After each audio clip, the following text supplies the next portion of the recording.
Hola, estamos el día de hoy con el Padre Juan de Dios Olvera, doctor en teología, sacerdote por más de 30 años.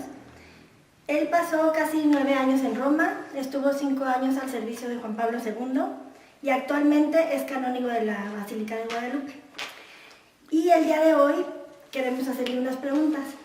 Le queríamos preguntar algo, Monseñor, mire, en mis grupos de oración hay muchísima inquietud y la gente está ansiosa así por saber qué opina usted sobre la ordenación de hombres casados. Bueno, al respecto tenemos que decir que la propuesta no es nueva. En el sínodo del 90, que habló de los sacerdotes, hubo esta propuesta precisamente procedente como ahora de los obispos de Brasil. Y San Juan Pablo II siempre dijo que no.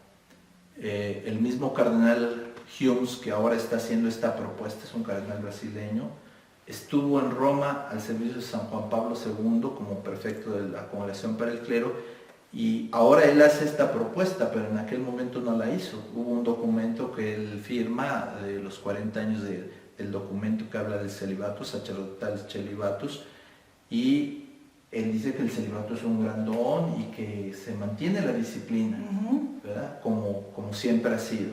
Esto porque sabía perfectamente que San Juan Pablo II no era partidario de los viri probati. Yo creo que esta propuesta en este momento, a lo mejor me voy a atrever a decirlo, que sería una falta de fe.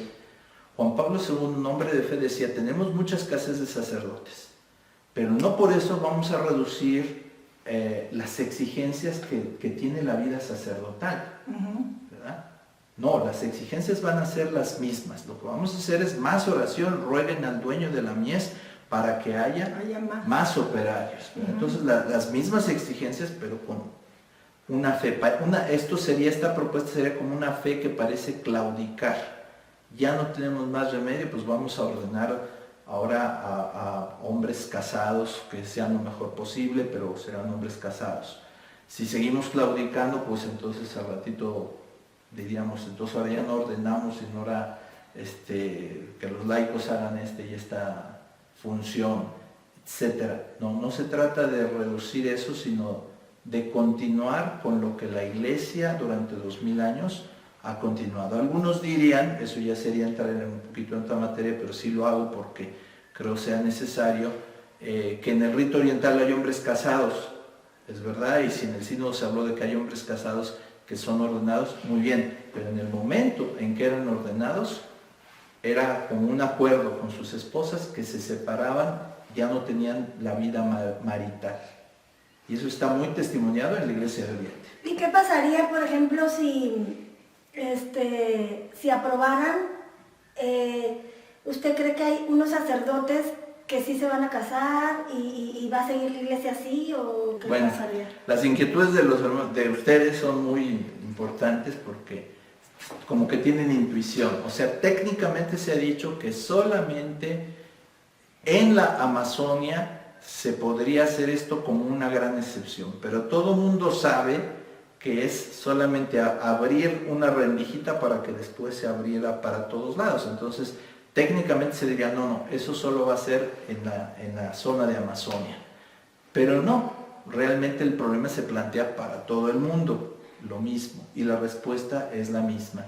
Si hay un fundamento para decir que el sumo y eterno sacerdote es célibe, Cristo es célibe, y ese dato teológico que no es solamente disciplinar, es algo importantísimo, y todavía más es un sacerdote, diríamos, como ahora dirían, de rito oriental, porque la cultura de Jesús, cultura judía, es oriental, no es occidental. Entonces es el primero que introduce el celibato. En el Antiguo Testamento no existía esta noción. En el Nuevo Testamento es Jesús el que introduce esto. La disciplina en la Iglesia occidental durante 2000 años ha sido el sacerdote, o el sacerdocio está ligado al celibato. Y en la Iglesia oriental se podría decir que también con faltas en conservar la verdadera disciplina que viene desde el tiempo de los apóstoles.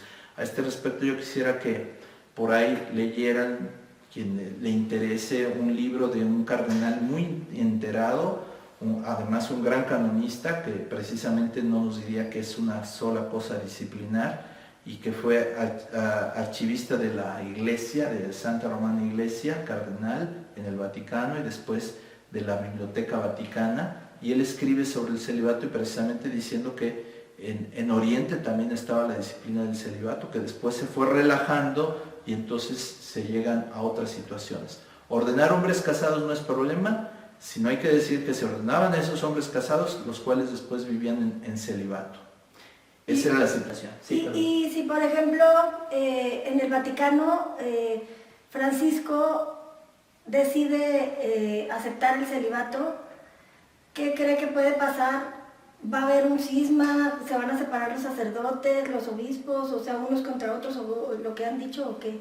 Bueno, esta pregunta es muy importante, porque es ver, vimos ya un poco el aspecto teológico, pero las consecuencias prácticas de una decisión. Bueno, ahorita sería solo admitirlo para Amazonia, pero después para otras regiones del mundo, o para todas las regiones que dijeran, tenemos muchas casas de sacerdotes, y entonces se abriría la puerta muy amplia. Entonces vendría una situación en que existen sacerdotes casados y existen sacerdotes célibes. Casados no es el problema, ya lo hemos dicho, sino que una vez que esos casados se ordenaban, dejaban de tener su vida marital. Por favor, consulten ese libro del cardenal Stickler.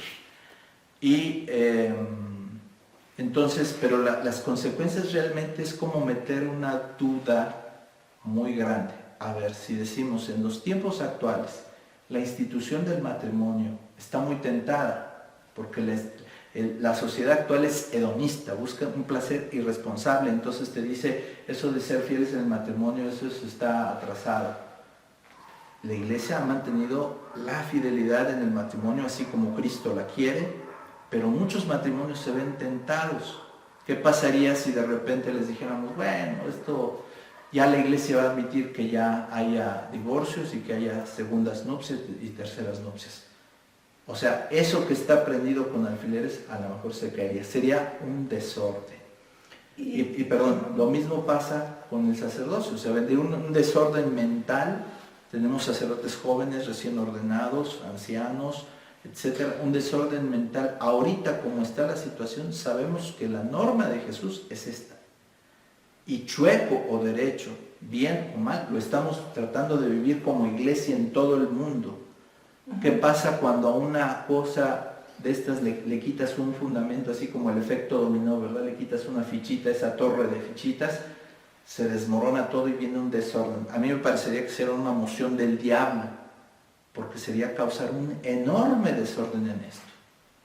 Sin haber ilustrado antes en la teología, sin haber ilustrado con la historia, sin haber visto prudentemente las situaciones. Creo que sería un salto suicida y un salto vacío al vacío de la misma Iglesia. Creo que sería totalmente inoportuno.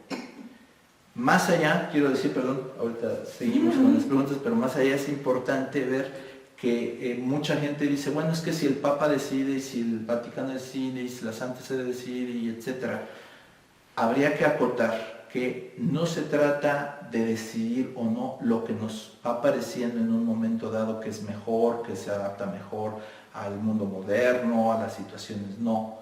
La Iglesia tiene el deber fundamental y profundísimo de ser fiel a lo que ha recibido de la Iglesia apostólica. Que si puede o no puede, no señores, no podemos nada que no haya sido recibido por la Iglesia Apostólica de Jesús y que haya sido transmitido a lo largo de 2000 años. Si eso no se encuentra ahí, no tengo la capacidad, ni el mismo Papa la tiene, de decidir. Y en este sentido quiero poner el ejemplo del documento que escribió el Papa Juan Pablo II para decir, se llama Ordinatio Sacerdotalis en el 94, para decir si se podían ordenar o no las mujeres. Lo voy a resumir en palabras muy coloquiales, como si el Papa dijera, miren, ordenarse las mujeres, Dios lo puede hacer, Dios es todopoderoso. Podría ser que una mujer fuera sacerdote, convertirla en sacerdote. ¿Lo puede decidir el Papa? No, porque yo soy garante, diría Juan Pablo II, yo soy garante de la tradición apostólica, de lo que Cristo transmitió a sus apóstoles y lo que nos han transmitido durante 2000 años. Y en esa tradición no encontramos una referencia a una ordenación de mujeres como sacerdotes. Luego entonces, yo, Juan Pablo II, no es hacer lo que yo quiera. Yo no encuentro, no puedo, no está en mis facultades, no está en la facultad de la Iglesia ordenar mujeres. Esa fue la respuesta. Léanse el documento por ahí, nos da el criterio teológico de que no es que se pueda hacer lo que se decida o lo que uno quiera, sino que se tiene que estar concorde con la tradición apostólica que procede de Jesús a través de 2000 años de tradición apostólica y de apostolicidad de la Iglesia, que recordemos una santa católica y apostólica.